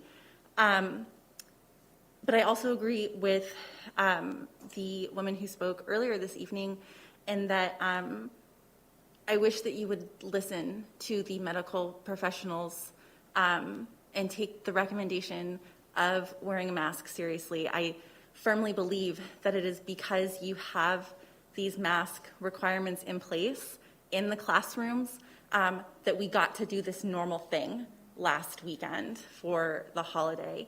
There are many things as a parent that I wish for both of my kids. And one of those things was the trick-or-treating experience that I got to take my son on last Sunday. He got to go with his classmates, and we got to do some pretty good mileage around our neighborhood. And again, we ran into more of his classmates, and he had such a good time. And I firmly believe that that was able to happen, again, because he wears a mask in the classroom. We cannot control who he comes into contact with outside of this classroom. He cannot control who I come into contact with outside of our house. I encounter many people in my office setting who fall on both sides of this issue, and it's just a small, simple thing that we can do to make sure that he gets to keep having these normal experiences, and that our daughter, when her time comes, will get to have them also. Our son is set to be vaccinated this week, and I am so very excited about this. And so while I do wish that the plan was to maintain the mask requirement in the elementary schools, I do appreciate that you have made the decision to keep the elementary schools as the last point of mask recommendation only, to give those of us who plan to get our kids vaccinated time to do so, and enough time to see if they have any reactions, any adverse side effects to those. I greatly appreciate that. And again, thank you for the hard decisions that you guys have to make on behalf of our families. My family is deeply appreciative of that.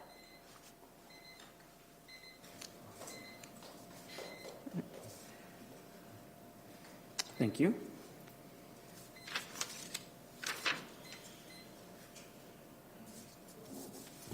And moving on for our next speaker this evening, Mr. Kirk Roman.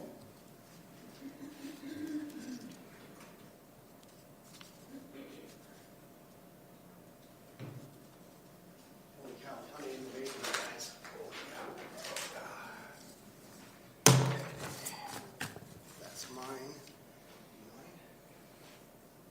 Dr. Rickley, yours is 5th. Just it's a little thicker packet. So.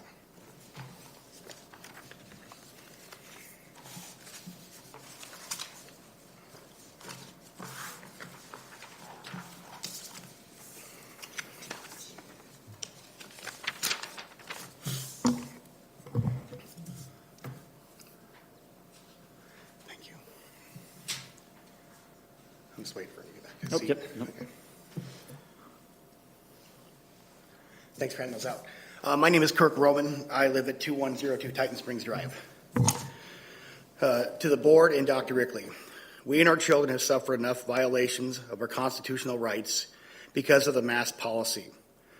On August 30th, 2021, this board, by and through a general authority resolution, instituted a district-wide mask policy for all schools that has not only been ineffective, but specifically failed to provide for any religious accommodations.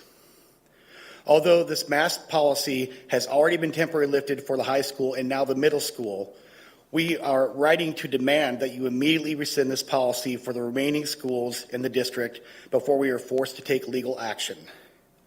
This board's actions have violated both the United States Constitution and the Nebraska State Constitution. Now, I don't take your duties lightly. We fully recognize this board's intention in implementing this universal mask mandate policy to safeguard the health of the students and staff, as well as to ensure a goal of preserving in-person learning. However, the implementation of this universal mask mandate policy violates our constitutional freedoms to engage in religious practices. It violates my parental rights under Nebraska law to make health care decisions for my children, and it fails to protect children with disabilities or health conditions who have been harmed by the face masking policy. Under Nebraska law, a school board is only required to protect students against certain contagious diseases, including measles, mumps, rubella, polio, diphtheria, pertussis, and tetanus. That's according to Nebraska Statute 79-217. The exemptions of these requirements include both medical and religious accommodations, which should be included in any policies to protect against contagious diseases outside of those enumerated already. That's according to Nebraska Statute 79-221. The board's adoption of this policy not only exceeded their authority to protect against contagious diseases, but it also discriminated against the exercise of our religious practices. Ultimately, the failure of this mask mandate to include religious accommodations is discriminatory, and it's a violation of our constitutional freedoms to exercise religious beliefs. Therefore, we are asking that by no later than November 12, 2021, this board permanently rescind the universal mask mandate policy for all schools within the district to allow each parent to decide what's best for their children. We know what's best for our kids. Thank you for your attention tonight. We look forward to discussing with you in your earliest convenience. We are amenable to an amicable resolution of this policy. It is not our desire to engage in what could be a lengthy and very expensive litigation for both sides. However, if this policy is not rescinded by November 12, 2021, we will assume you are not interested in resolving this matter without court intervention, and we will proceed in commencing an action against the board. Thank you.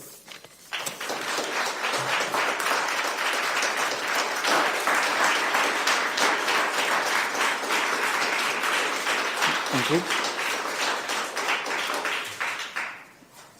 Next up this evening for public comment, welcome back, Lisa Kuchenmeister.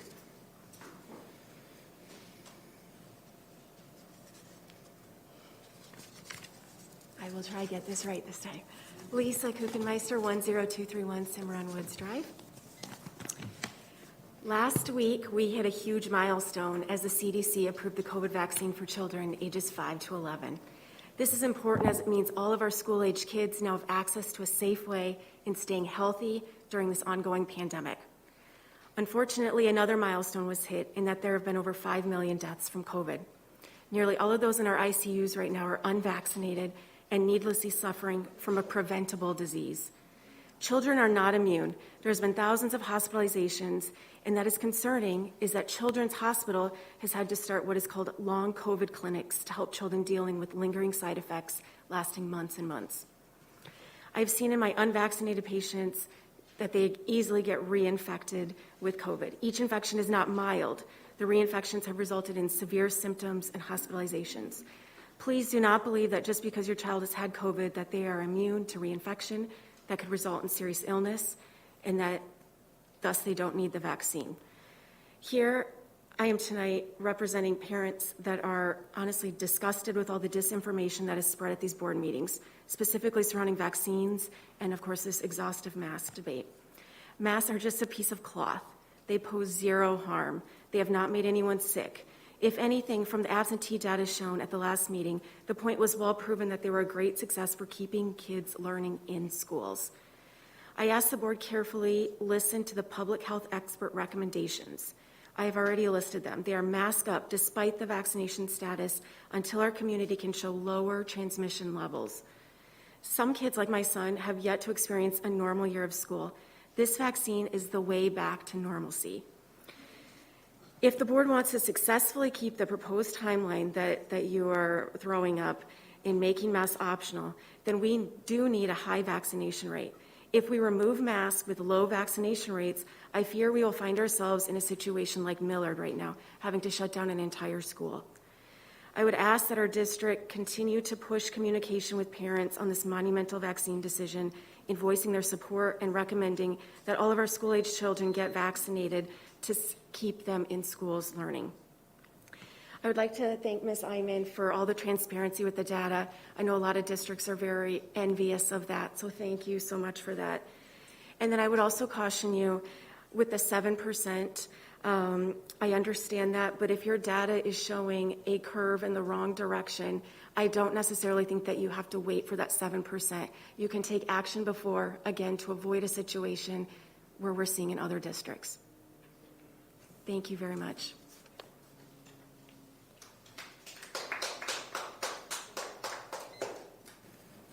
Thank you.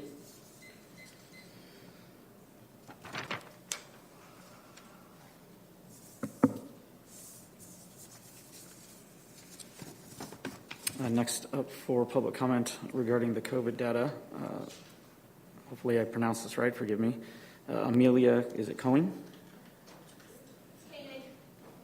Koenig, sorry. Nope, absolutely.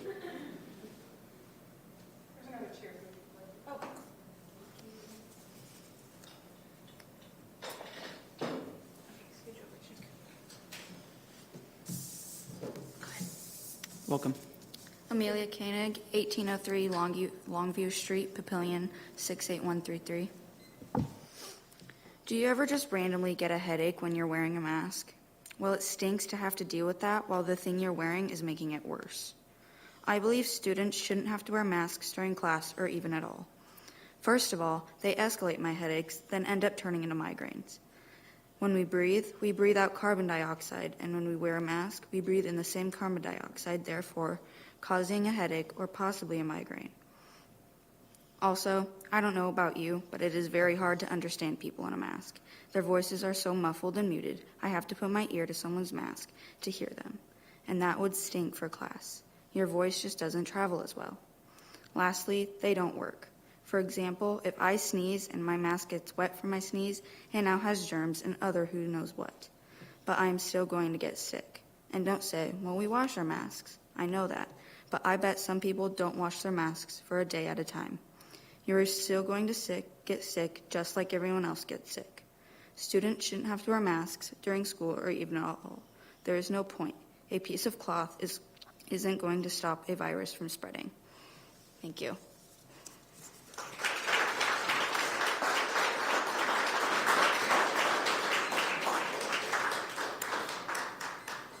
Thank you.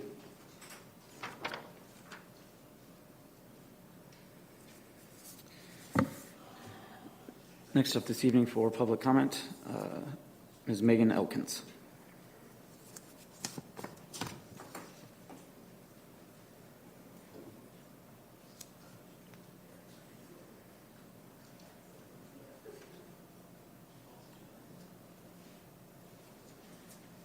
Sorry, give me 1 second here.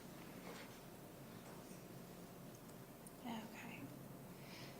Megan Elkins, 1212 Buckboard Boulevard, Papillion. First off, good evening. I understand that masks are not a one-sided issue. You are making choices for every student and not just one. However, let me ask this board a few questions.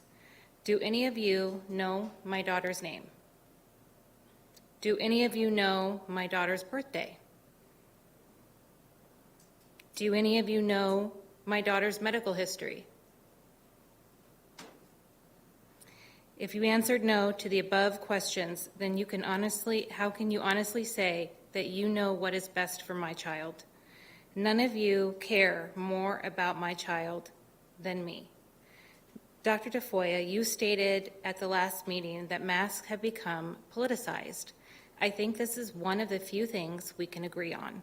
My daughter was diagnosed earlier this year with a brain tumor. It was diagnosed after having an MRI that was ordered after suffering debilitating migraines for nearly a year. Coincidentally, that was the same school year when kids were forced to wear masks. Because the mask issue is so politicized, my child can't get a medical exemption from Children's Hospital. That hospital has to answer to the federal government if they want to be given financial assistance, and therefore have to toe the company line. I am fighting to allow my child to be able to breathe without obstruction. The school board is fighting to keep masks on. My child is just a number to you, but she is my number one. That is why I will never stop fighting for her and every other parent's right to decide what is best for their child. Thank you.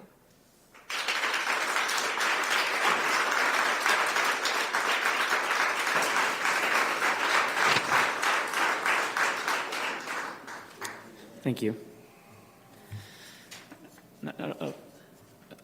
Mr. Johnston, I couldn't tell, did you have more on this topic, or? I can finish what I didn't say. Nope, that's fine. That's what I wanted to clarify. So.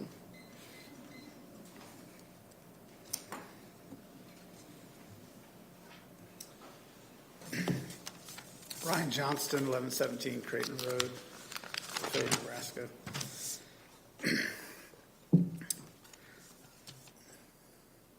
So as I said, as the board, I really do think you should reconsider how you interact with the community.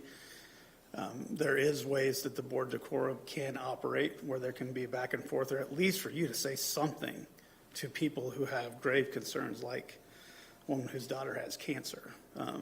That might show a little bit of humanity of this board. And I know you didn't set the rules to this or make it, but you should reconsider how these meetings are operated. So as I didn't say before, you have chosen to oppose extremists rather than embrace the reality that masks and the use of them are harmful to the development of younger children, our children with special needs, and many others within our district. When saying you're staggering the opening of schools, you act as though it would be overwhelming to administrate. And last I knew, we have a significant amount of dollars in this district that could be distributed to possibly managing the numbers, so that you are either unable to do the job because you have not allocated resources appropriately, or you are incompetent to do the work this district has been charged to do. Board, you can do better. District, we can do better. We can do better. And we as a district need to demand the board and the district that represents us equally and allows an actual conversation. My wife sent an email with a picture of our daughter's dirty mask. Every day she comes home and we send multiple masks with her. She's a second grader and she has film all over the front of her mask, and we try to tell her to change it, but she's a second grader. She doesn't do it. That cannot be healthy for her every day to breathe in and out the dirt out of that mask. Dr. Rickley, my wife sent you a picture of that, and you completely dismissed her and said, come to the board meeting if you have any questions. Board, I would love it if you would hear me on this and bring reform to how we interact with the public and allow some consideration for legitimate pain points for parents and listen. And I don't believe we are, and I believe that you can do better.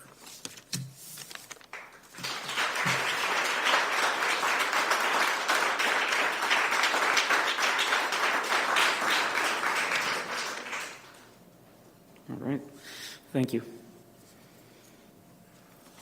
All right, that concludes public comment regarding the district COVID data and masks. Moving on to item B under section 4, discussion and information items, is the HR and student demographic report. Welcome, Dr. Sells. Hi there, everybody. Welcome, Kate.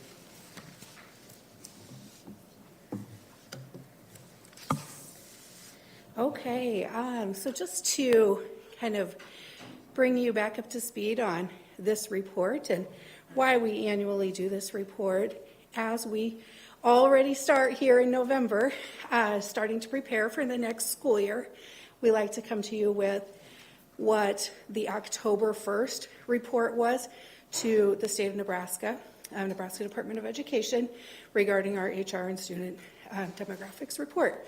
Excuse me.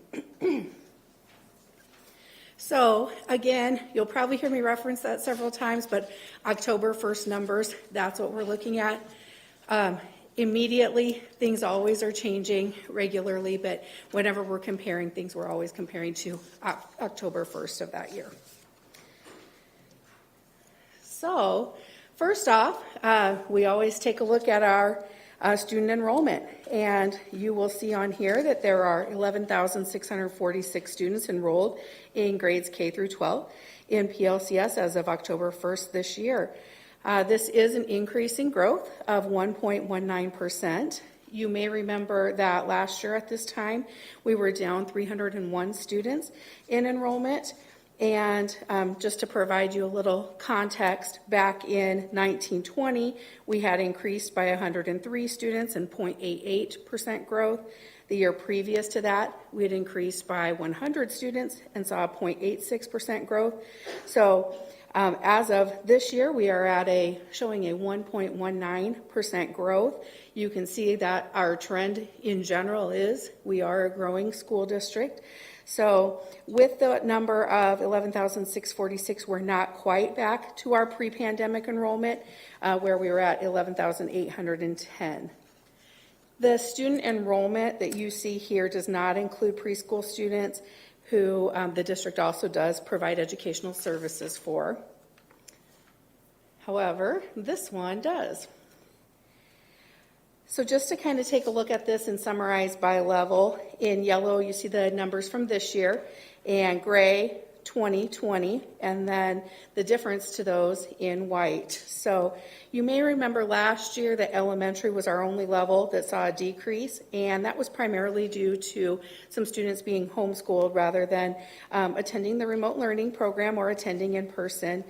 Many of those students have returned, and we did see a nice bounce with elementary numbers in 70, going up from 74 this year. Middle school, though, did see the largest increase, growing by 101 students, and of those, Liberty grew by the greatest with 50 students, followed by Papillion Middle School with 28 and La Vista with 23.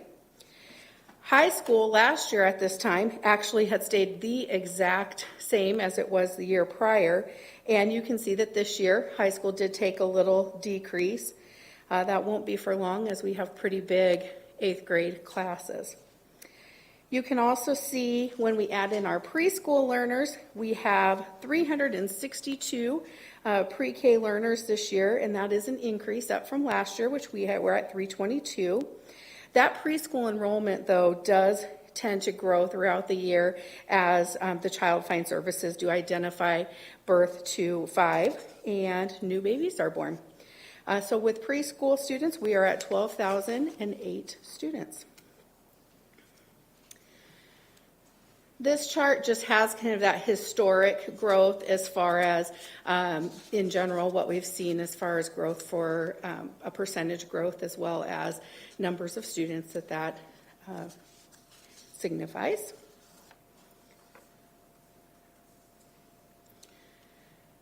We don't always include this one in here, but I did think it was important to include this, as you know that we did have larger numbers in homeschool last year than a typical year. So last year we had 316 more students in homeschool than a typical year, and so we are pleased that over 100 of our homeschool students have returned, but we have not quite returned to what our homeschool numbers were pre-pandemic. It is important to note that 48 of those 609 students that are homeschooled do come in as dual enrollees, so they attend at least 2 class periods or receive special education services.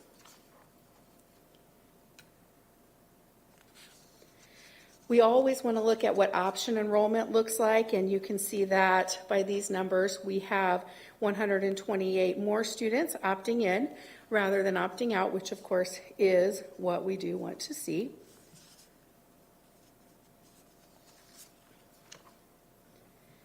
I should note on that last one that our internal transfer applications are due on February 1st, and then those wanting to do option enrollment, like in this chart, must apply to the district by March 15th.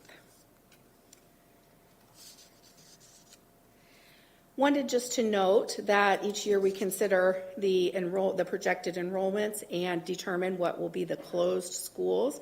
So for this year, you can see that we have 4 elementary schools that are closed and 2 middle schools, as well as both high schools.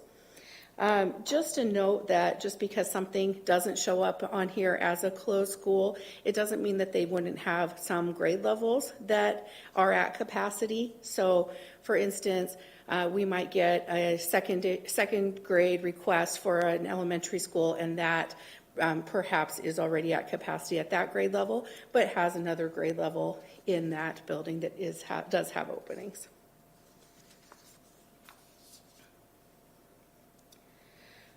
Recognizing the student learning needs may be increased as we continue to grow, we do work to maintain manageable class sizes. It's really important to note these are an average, exactly what is reported on there. So we know that some are experiencing higher than this and some are experiencing lower than this, of course. I would like to thank the board for your support as we do come to you with needs. In fact, I think most of you are probably aware that this year, for the first time in a very long time, this year and last year, we used all of the growth positions that you allotted to us, and most definitely needed to do so, but that is very much reflected in what you see here, making sure that we are staffing classrooms appropriately in both general education and special education. We are proud to have class size at elementary at 19.62. Our secondary class average sizes are up here as well, so you're able to see those on the screen. Middle school at 21.17 and high school at 22.94. I will note that these do not include vocal, music, or band, as those numbers we expect to be higher and would throw that off a bit. At middle school, our music classes average 26 per class, and at the high school, those class averages are 64 students per class. Fine arts do continue to be very popular for choices with our students of PLCS. It's also important that we regularly take a look at our ethnicity demographics. This is a self-reported area, so just a note, we did see our total number of non-white students increasing by 1% this year, with our overall being 26.22%. Of this area, our Hispanic population is the highest, followed by those identifying as two or more races.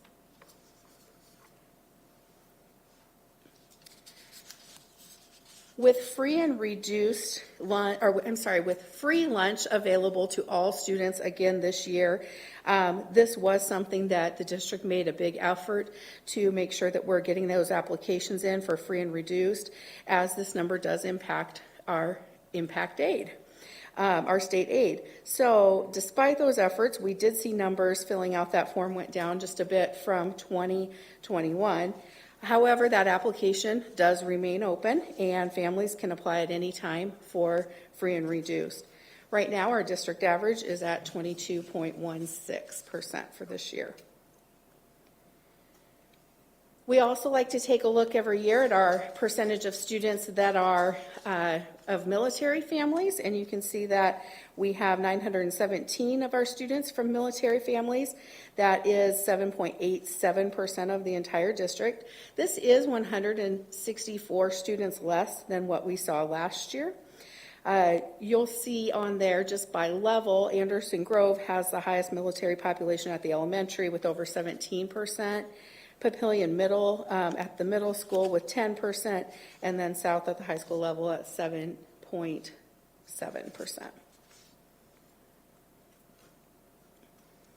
Shifting gears just a bit to take a look at the employees, and this figure documents the percent of staff working in PLCS. As of right now, we have 1,673 FTE filling all of the different roles that you see divided here. One of the things we're proud of is that more than 3/4 of the staff, 76.8% of them, are working directly in classrooms with students. But I really, really want to take this opportunity to stress that everyone from paras to food service to custodians to van drivers and riders really do make an impact on students, and those are in very meaningful ways. We do continue to have hiring shortages in these areas, so we are certainly still always seeking, and hopefully you'll see that number of 1,673 continue to increase as we fill more positions throughout this year, as we're seeking those people who do want to make an impact with our students. We do like to also annually look at teaching positions and evaluate where we are on certain data points compared to elsewhere in the state of Nebraska. Our teaching staff, you can see on here, have an average of almost 14 years of experience and an average of 10 years here in PLCS in their longevity here. We also like to look at our teachers who continuing their education, and this is an extremely high number, higher than we've seen in recent years. We're at over 70% of our teachers holding a master's degree, and that's just incredible. And you can see there on the state side of things, the state last year was at 57%, and we don't have that current number for this year yet at this point. It's also important that we make sure that we're appropriately compensating our teaching staff. So our starting salary this year is at $38,375, and you may recall we're in the first year of a 2-year contract with the teachers of PLCS. You can see that the average teacher salary is $60,391, and that does reflect the high number of teachers that we have with master's degrees, as well as many that have hours beyond a master's degree. One thing I will note that we always want people to look at a total compensation package, and just an average that we like to share with first-year people as we do the different recruiting. So when you include salary of a first-year teacher, and based on family insurance, which would be the highest family or the highest insurance package they could take, who has a bachelor's degree, their total compensation package is $66,165. That does land us very competitive in the metro area, and we definitely need to stay competitive here as we face a national teacher shortage. Speaking of that shortage, we also always want to be very mindful that we're keeping an eye on our number of certified staff that are nearing retirement. You can see that we are close to 10% of our staff are ages 50 and up. Of these, administrators are the group with the highest percentage closest to retirement, followed by teachers. And we do take a look at this of everyone from certified to classified staff. This year we do have 48 teachers that are eligible and could retire with applying for that voluntary early separation, and that's something you'll hear more about from me in December. You can see here, though, that a large group of our teachers are in their first 5 years as well, and that's our largest group in those years. We certainly also work very hard to support and keep those new teachers in the profession, as that first 5 years is just crucial. So I think in this realm, one of the reasons we do see greater longevity is, and just a huge shout out to the mentors of those new teachers, the instructional coaches, the principals, the work that all of those are doing together to help to elevate the profession and support those newer teachers is really important.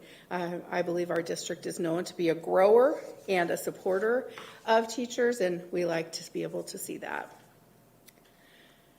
So next steps, we will begin meeting with principals and discussing needs for staffing for next year, looking at more specific of numbers. I've given you kind of a high-level overview.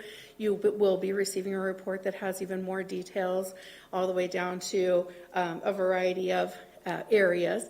So what I plan to do is to propose staffing to you at our next meeting, and then we can talk about getting started with our hiring shortly before or right after the winter break.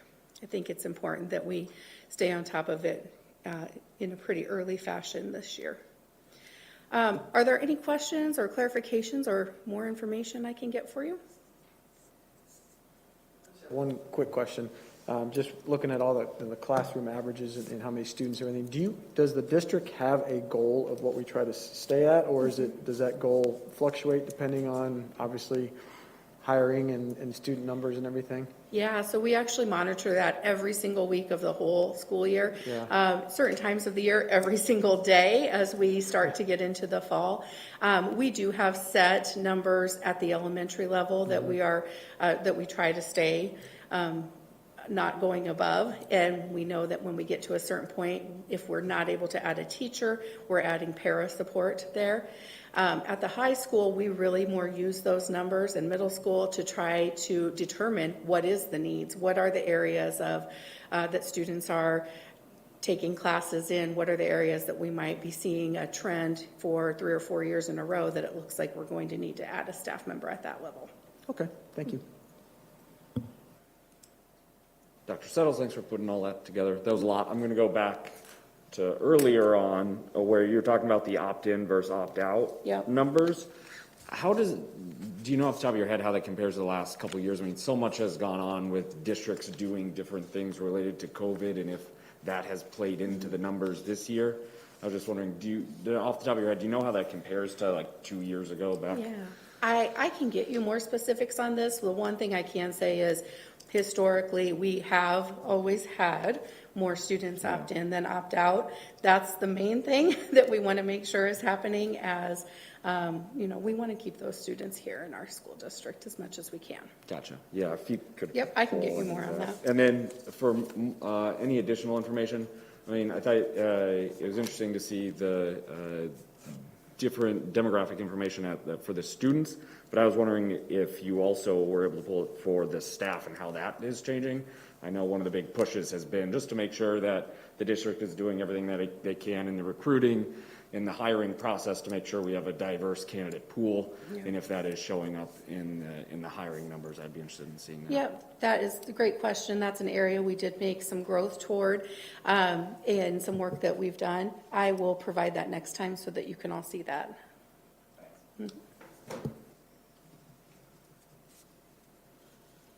Anything else? Oh, thank you, Dr. Settles. We look Thank forward you. to the very detailed report that we get to see annually that breaks things down for us data folks, right, Marcus? The more the better, right? Thank you. All right, that concludes item B under Section 4 discussion information items. Moving on to our final item of the evening under Section 4 is our goals update.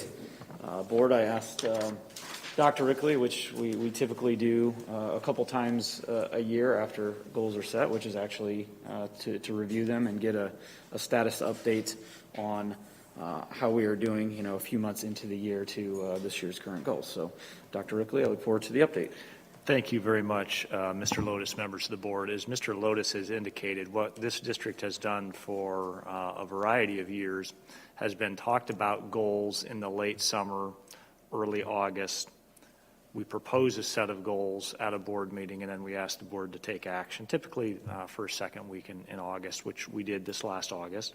And then, as Mr. Lotus had indicated, we try to give a mid-year update. And we're not quite at the mid-year point yet, but we're fast approaching with winter break just around the corner. And then we provide a final update, typically at the end of the school year, May and June. I certainly don't want to read anything to anyone, but for the members of the audience that didn't pick up the packet or those that are watching on YouTube, there were several goals that were adopted, and I'll just read through them very quickly. Goal number 1 was implement 2021-22 school reopening and pandemic response plan, and there were a variety of specific indicators under that, including things such as developing a district COVID tracker, which we've gotten a lot of mileage out of, talking about intervention plans to support students that may have experienced learning loss, things of that nature. Goal number 2 is execute the updated district strategic plan. Ms. Siri deserves a ton of credit in this area. As the community and the board may recall, almost 24 months ago, the district had completed the initial phases of our strategic plan. We brought together an outside facilitator and a group of community members to talk a little bit about short-term, long-term planning goals. We put some of those goals on hold while we navigated the pandemic, but Ms. Siri continued to work with the action planning teams, and they've made some pretty great progress there. But again, that's something that will require some future focus. Goal number 3. Complete work on district facility needs in 2018 bond projects. We touched on this just a little bit earlier in the presentation. Mr. Lewis did some incredible work prior to retiring, and Mr. Richards has picked that up and done some incredible work there. Several of the projects we already mentioned, including Monarch, Carriage Hill, La Vista West, a couple of the other remaining projects, including Liberty Middle School, Rumsey Station, and the team building at Foundation Field. One of the other things that we want to continue to talk about, though, is what are those needs as we look further down the road. Goal number 4 was a rather generic goal to implement district improvement strategies. There were a number of specified goals under this specific area, including spending the ESSERS dollars, which were the federal stimulus dollars. We included several bullet points about district safety protocols. We talked about some marketing efforts.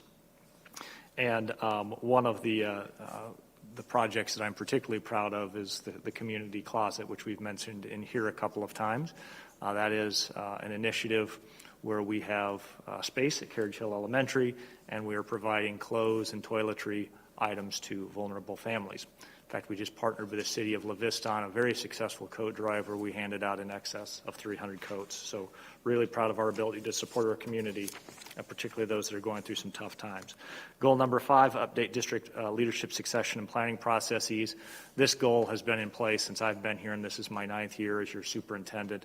Every year we're going to have opportunities because of retirement, because of people being promoted, because of people perhaps even moving on to other districts. So we want to make sure we have a plan in place to fill those high-profile positions, the biggest of which currently, of course, is Mr. Kalina, principal at Papillion Vista High School. We're making some good progress there. Our goal is still to have a candidate identified prior to going to winter break. I suspect we may have some other openings after winter break when the voluntary separation agreement is finalized. And finally, goal number 6 is expand district technology and information services plans. Mr.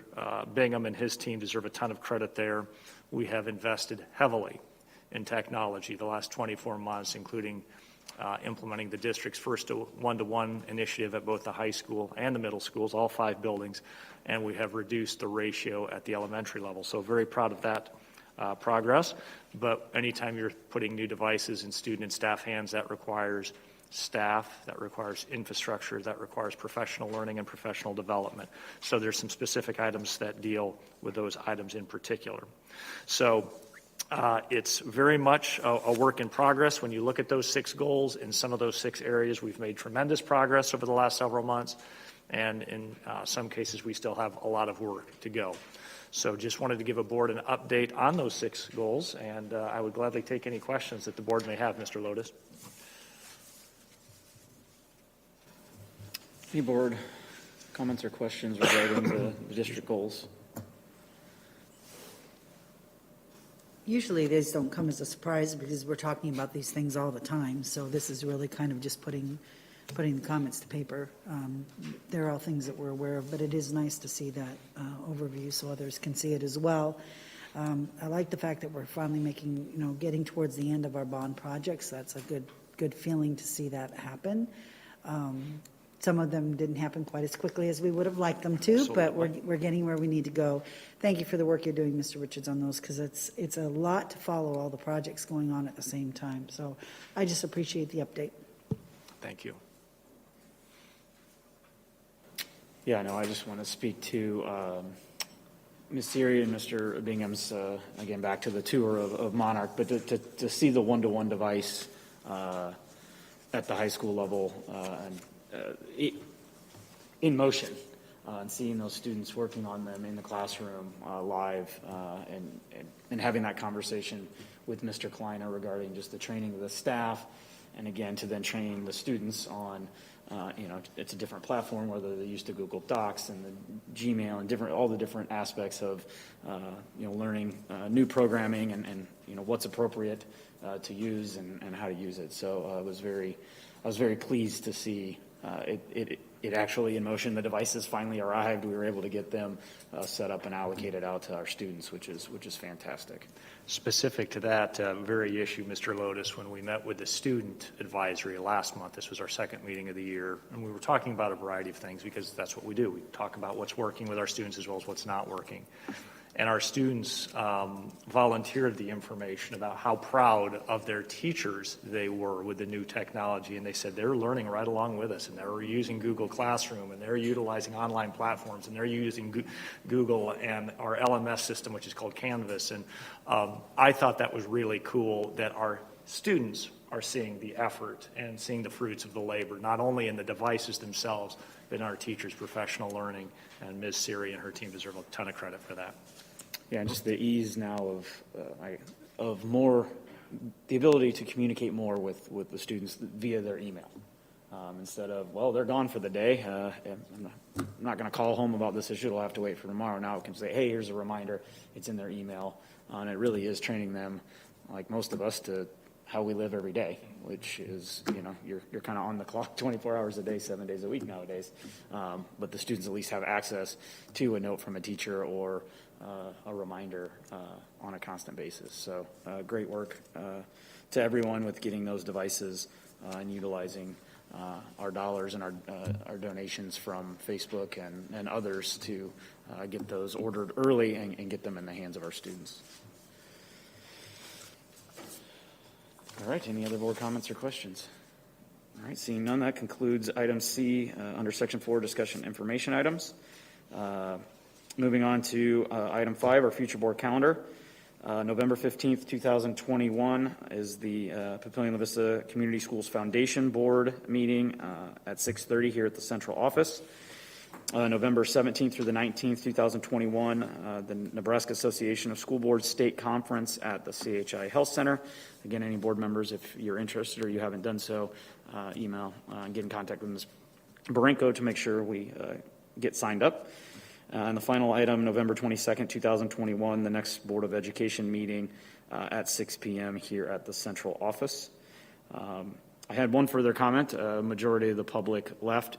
I just wanted to commend our public in attendance this evening for their ability to maintain proper board decorum and allow us to move through our speakers and get everybody the opportunity to speak. It was, as board president and trying to get through these agenda items and all these comments, we welcome our public to these meetings. We want public comment.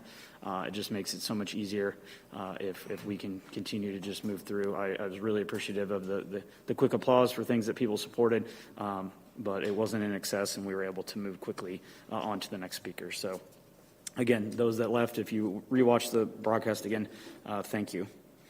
And seeing no further business before this board, I will adjourn the Papillion-La Vista Community Schools Board of Education meeting for November 8th, 2021 at 8:06 p.m.